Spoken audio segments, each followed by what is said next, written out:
Hello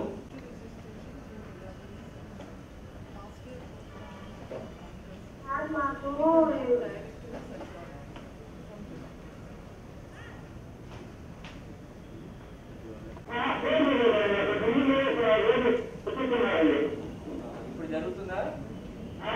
ఇప్పుడు జరుగుతుందా? మీరు మాట్లాడితే జరుగుతుందా? కొనుక్కుంటున్నారా?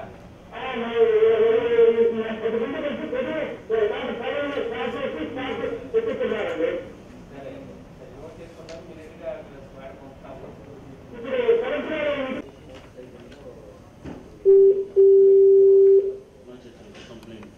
కలెక్టర్ మాట్లాడుతున్నాం, చెప్పండి. But to re-ensure COVID appropriate behavior in view of anticipation of third wave or any cases. As we know that whatever we suffered in second wave, some laxity or lapses or breach of protocols are there, what we have been advocating for the last 1 year.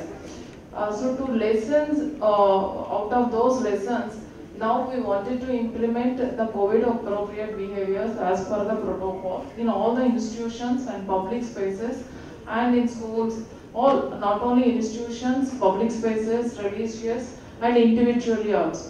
For that, today onwards we are going to take up a campaign led by UNICEF. At district level also, one UNICEF coordinator has been placed exclusively to monitor this campaign activity and to do capacity building activities in all the departments. So this campaign is going to be in an inclusive approach, including all the department heads like SHGs, municipal administration and Panchayati Raj, school education and college education.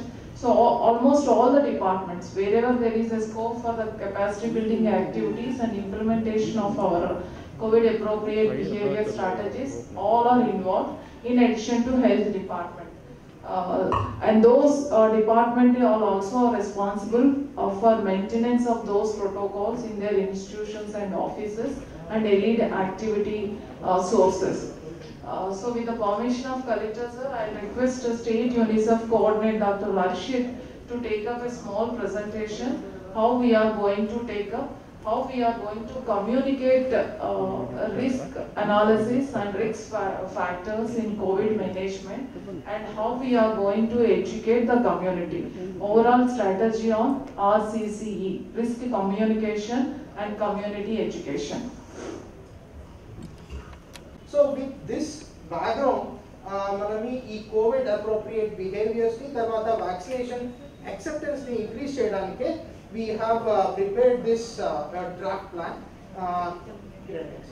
So దీంట్లో ఎందుకే why we are focusing on third wave అని చూస్తే ఈ third wave మీ అందరికీ తెలిసినలాగా ఏంటంటే it is కొన్ని మందికి మనకి యాక్టివ్ అక్వైర్డ్ ఇన్ఫెక్షన్ నుంచి ఇమ్యూనిటీ వచ్చింది, తర్వాత కొంతమంది వ్యాక్సిన్ తీసుకున్నారు. ఈ వల్ల ఏమవుతుందంటే మన అడల్ట్ అండ్ అడోలసెంట్ పాపులేషన్ ఇప్పుడు కోవిడ్కి ఇమ్యూన్ అవుతుంది. సో దాని తర్వాత ఏమవుతుందంటే కోవిడ్ వైరస్ దాన్ని ఏజ్ గ్రూప్ ఇన్ఫెక్ట్ చేసే ఏజ్ గ్రూప్ ని ఒక షిఫ్ట్ చేస్తుంది, ఈ పారాడిమ్ షిఫ్ట్. దీన్ని మనం ఎపిడమాలజికల్ షిఫ్ట్ అంటాం. దీన్ని మన పాత డిసీజ్ కంటసర్పి, డిఫ్టీరియా, పోలియో, మీజల్స్ ఇప్పుడు ప్రస్తుతానికే చూస్తున్నాం. ఎందుకంటే మీ అందరికీ తెలిసినలాగే 2017 లో మన పెద్ద ఎంఆర్ క్యాంపెయిన్ చేసాము. అప్పుడు మనమి అంత ఎలిజిబుల్ పాపులేషన్ బిలో 15 years అందరికీ ఎంఆర్ వ్యాక్సిన్ ఇచ్చాం. కాబట్టి ఇప్పుడు ఆ మీజల్స్ ఇన్ఫెక్షన్ ఏమవుతుంది, ఏజ్ గ్రూప్ షిఫ్ట్ అవుతుంది, అబోవ్ 15 years అవుతుంది, లేకపోతే బిలో 9 months ఏజ్ గ్రూప్ అవుతుంది. సో ఈ బ్యాక్గ్రౌండ్ వల్ల కారణం ఏంటంటే వచ్చే కోవిడ్ థర్డ్ వేవ్ మనకి పిల్లలకి ఇన్ఫెక్ట్ అవ్వే ఛాన్స్ ఉందని మనకి ప్రిడిక్షన్ చేసాము. దాంతో పాటు కొన్ని మ్యూటేషన్స్ జరుగుతున్నాయి. వైరస్ ఎప్పుడు ఎక్కువ రెప్లికేట్ అవుతుందో అప్పుడు చాలా మ్యూటేషన్స్ జరుగుతున్నాయి. దాని తర్వాత ఏంటంటే మన ప్రిడిక్షన్ ప్రకారం ఈ వచ్చే థర్డ్ వేవ్ లో around double the percentage of childrens will be infected. అంటే ఈ ప్రస్తుతానికి జరిగిన వేవ్ లో we have seen around 24% of the childrens were infected.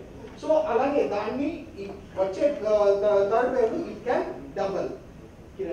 So ఈ నంబర్స్ చూస్తే మీ అందరూ చూడొచ్చు, around 75% cases can occur in 30 days peak జరగవచ్చు మనకి. అంటే ఇప్పుడు మనకి ఒక 19 lakhs కేసెస్ వచ్చిందంటే దానికి 75% మనకి అక్కడ రావచ్చు.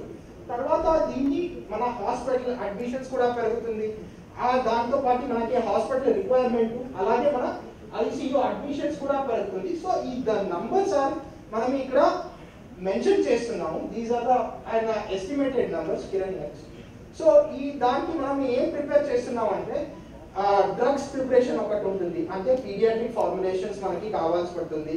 పీడియాట్రిక్ సిరప్ ఎందుకంటే పిల్లలు ఎక్కువ ఇన్ఫెక్ట్ అవుతారు అనుకుంటున్నాము కాబట్టి, అలాగే ఓఆర్ఎస్ మిగతాదని. అలాగే మనకి ఏంటంటే ఎక్విప్మెంట్ అండ్ కన్జ్యూమబుల్స్ ని మనం తీసుకుంటున్నాం. సో దాంతో పాటు హ్యూమన్ రిసోర్స్ కెపాసిటీ బిల్డింగ్ అందరిది ట్రైనింగ్ కూడా జరుగుతుంది. సో అలాగే అన్ఇంటర్ప్రెట్ సర్వీసెస్ మనకి నాన్ కోవిడ్ ఎసెన్షియల్ సర్వీసెస్, దాంట్లో మెయిన్గా రొటీన్ ఇమ్యునైజేషన్. ఎందుకంటే చిల్డ్రన్స్ ఇన్ఫెక్ట్ అయినప్పుడు మనకి రొటీన్ ఇమ్యునైజేషన్ మీజల్స్ నుంచి డెత్ అనేది తగ్గించేయాలి. సో దాంతో పాటు ఇది కూడా జరుగుతుంది.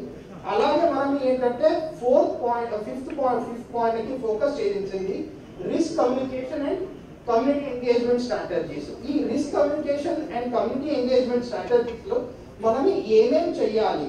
సో మిగతా పార్ట్స్, సో కరోనా వైరస్ పోయిందని, తర్వాత లాక్డౌన్ అయింది.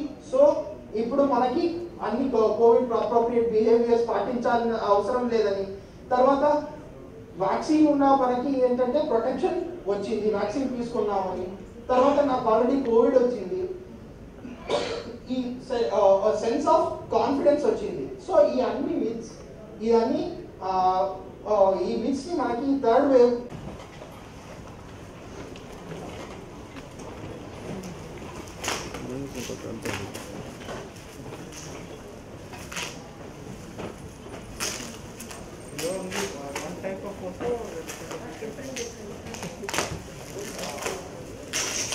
Have you shared this soft copy of this posters and all to all? But Google Drive or pending now, sir. Anyone can take some print out and.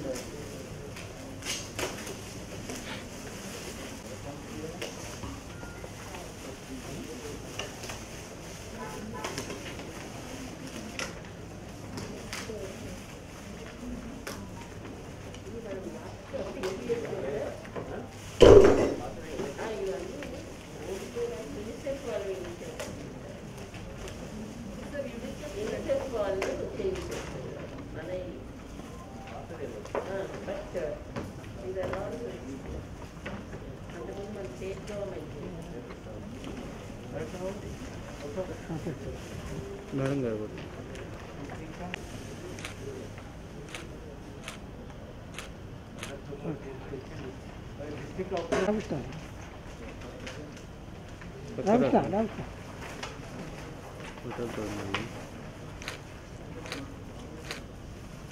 Okay.